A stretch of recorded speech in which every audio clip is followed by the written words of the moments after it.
The big story today, anyway, through the first few hours of coverage, is what Rory did on one with the quad bogey. He also bogeyed 3. He's 5 over through 4, and that just screams to me, Steve, just put way too much pressure on himself.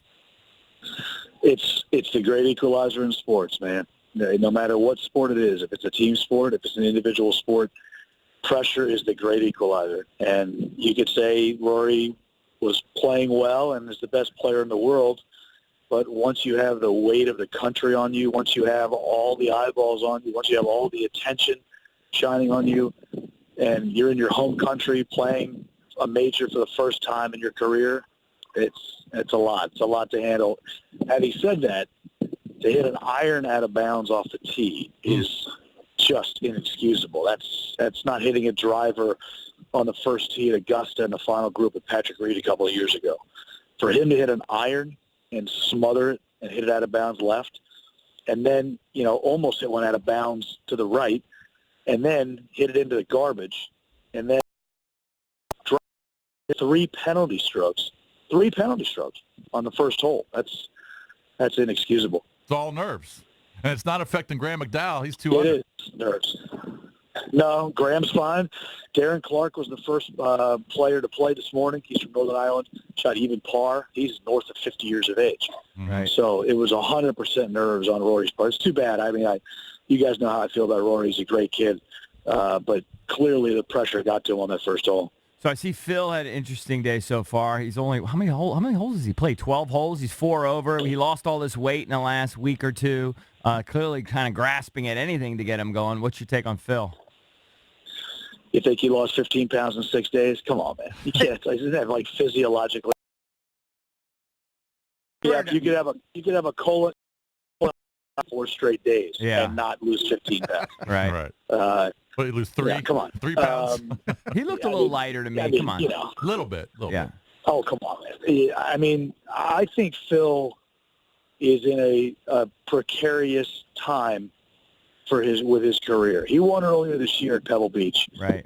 And everybody thought, okay, well, he's winning at 48, 49 years of age. He won last year at Mexico City. Right. The World Golf Championship event. He won Pebble this year. I think Phil's, grasping right now at straws because he's not playing great. I did not think he was going to have a good week here. He's just not sharp right now. Mm-hmm. And then same thing sort of with Tiger. Man, I was expecting nothing from him because the guy's not practicing much, not playing much these days, doesn't seem like. And then I was reading the ESPN guys, and every single one of them just wrote him off this week, largely because of the cold weather and the way his back, I guess, reacts to this kind of thing. Mm-hmm. He didn't sound very confident in his Tuesday presser. What's sort of your take on Tiger at this point? It almost seems like he's almost disinterested. I mean, look, not only does it sound like he's disinterested, it kind of looks disinterested. It's very odd. It's really weird. I agree. I don't remember. He won the Masters in '97. I got hired by the Golf Channel in 2000. So I've been at a lot of tournaments that he's played the last 19 years. I don't recall, and I could be wrong, you guys might know better, but I don't recall ever hearing him sound with such a lack of confidence. Yeah. I don't remember hearing him sound like, I'm a little rusty. I don't ever hear him say that. He used to be the opposite. He used to always say, oh, yeah, I'm ready to go, and then he'd shoot like 78, and you'd be like, why does he say I'm ready to go? Mm-hmm. But he's not ready to go. Now he's saying I'm not ready to go right. and hoping that he plays well, and maybe it's the opposite. So I don't know. He doesn't look right to me. He doesn't sound right to me. He clearly is interested. I mean, he's not disinterested, but he doesn't sound right, and he doesn't look right. He doesn't walk the same. He doesn't feel the same.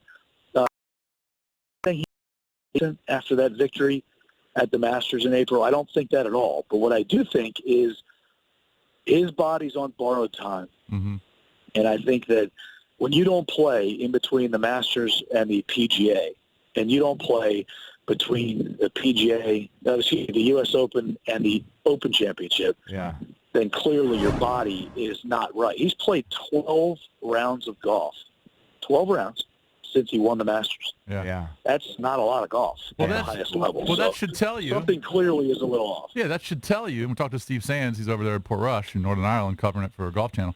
That should tell you that he doesn't feel right physically. And I think it's so funny how, especially in the media, everyone has flipped on him because everyone said the same thing after the Players where he didn't play that well, and then he wins the Masters. He's already had a great year, in my opinion. I don't care if he makes the cut the rest of the way. No one expected him to win a major. True, but we were hoping he was on a streak. Everyone's flipped on him. But here's the deal, that when you have a raised level like that, then you expect, a little bit more going forward. I don't think he's taken a step back. I don't think anything like that. But like a buddy of mine was explaining to me how fusions in your back work. He's an orthopedic surgeon. Mm-hmm. And it's just, he's on borrowed time. It's just a fact. It has nothing to do with anything other than the fact that he's in his almost mid-40s now, and he had his back fused. That it's not like me and you. If we got our backs fused, we could still do our job. At some point, his body is going to give out on him, and maybe it's slowly doing that. Maybe he put everything into the Masters and all that. But I told you guys before the Masters, I didn't think he was going to win another major. But I'm not going to reverse on that. But I did say the only two he could win are the Masters and the Open. Mm-hmm. I don't think he'll ever win a PGA or U.S. Open ever again.